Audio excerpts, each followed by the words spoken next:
और झुंझुनू की बेटी के साथ चूरू में घिनौनी हरकत की गई। एक आश्रय घर में सामने आई ये वारदात। बीकानेर में काउंसलिंग में पीड़ित ने खोले राज। चूरू मुख्यालय के एक बड़े अधिकारी सहित 6 पर गंभीर आरोप लगे हैं। पीड़ित की रिपोर्ट पर चूरू महिला थाने में मामला दर्ज हुआ है। राजेश अग्रवाल, संदीप, नरेश और साथ ही किशनलाल वर्मा और 2 महिलाएं भी इसमें शामिल है। आरोपियों पर आश्रय स्थल में शराब पार्टी कर अश्लील हरकतें और छेड़छाड़ करने का आरोप है। इसके बाद चूरू प्रशासन ने बालिका आश्रय घर को बंद किया था। इस वक्त की बड़ी खबर। अब इस पूरे मामले को लेकर हालांकि जांच पड़ताल की जा रही है। झुंझुनू की बेटी के साथ चूरू में घिनौनी हरकत की गई है। एक आश्रय घर में ये घिनौनी वारदात सामने आई। बीकानेर में काउंसलिंग में पीड़िता ने कई राज खोले हैं। चूरू मुख्यालय के एक बड़े अधिकारी सहित 6 लोगों पर बेहद गंभीर आरोप लगाए गए हैं।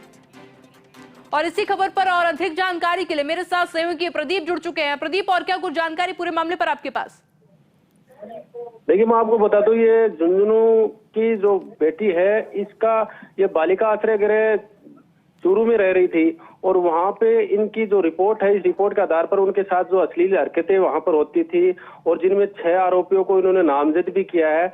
और उसके बाद इससे पूर्व एक मामला वहां पर दर्ज हुआ था। बालिका आश्रय गृह को वहां पर बंद कर दिया गया था चूरू प्रशासन द्वारा। इसके बाद जो बीकानेर में वो पीड़िता रह रही थी और वहीं पे जो झुंझुनू की जो बाल कल्याण समिति है, उसने उनसे बच्ची से संपर्क किया, उनकी काउंसलिंग की और काउंसलिंग में जब वो राज खुला तो उसके बाद जो बाल कल्याण समिति उन्होंने झुंझुनू कलेक्टर को भी पत्र लिखा और उसके बाद में जो चूरू थाने में मामला दर्ज हुआ है। और फिलहाल जो 6 आरोपी हैं उनमें एक बड़े अधिकारी हैं जो बाल अधिकारिता विभाग से संबंधित हैं, उपनिदेशक हैं, वो उन पे भी ये आरोप लगे हैं।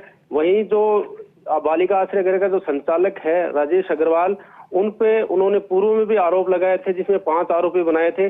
तो कहीं न कहीं 2 जो मामले हैं वो यहाँ पर इस दर्ज हो चुके हैं और जो पीड़िता है वो लगातार इस बात पे न्याय की गुहार लगा रही है कि जल्द से जल्द इस मामले में जिला प्रशासन द्वारा कार्रवाई की जाए।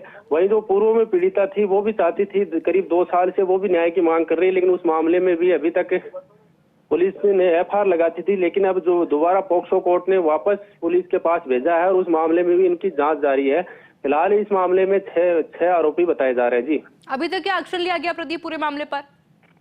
जी, इस मामले में जो चूरू पुलिस है उनका ये कहना है कि जो नया मामला दर्ज हुआ है, इस मामले में उन आरोपों की भी जांच की जाएगी। जो बालिका आश्रय गृह स्थल जो बंद हो चुका है, उनमें जो तमाम जो पूर्व में जो जांच जारी थी, उनके इन्वेस्टिगेशन के आधार पर उनके जो तथ्य थे वो भी उपलब्ध करवाए जाएंगे। वही जो चूरू CWC है, उन्होंने वो तथ्यात्मक जो वहां पे आश्रय गृह के जो वीडियोज थे वो भी उपलब्ध करवाए थे। लेकिन जो जांच अधिकारी है उनसे वो संतुष्ट नहीं थे। करीब 2 जांच अधिकारी भी इस मामले में बदले गए थे।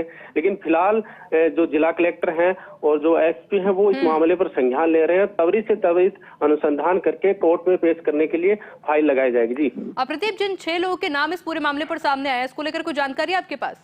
जी बिल्कुल, जो 6 नाम हैं उनमें जो बालिका आश्रय गृह चलाता था राजेश अग्रवाल, वो उनको वो हैं। एक झुंझुनू का पत्रकार है संदीप केडिया, वो उसमें नामजद है। और जो नरेश बारोटिया हैं जो बाल अधिकारिता विभाग के उपनिदेशक हैं, वो उनके नाम है। वहीं 2 जो महिलाएं हैं जो उनमें काम करती थी उनके नाम है और एक किशन वर्मा है, उनके नाम है। तो 6 नाम इनमें मामले में दर्ज हुए हैं। और फिलहाल जो आरोपी हैं वो उनसे भी पुलिस पूछताछ के लिए जल्दी उनको बुला सकती है।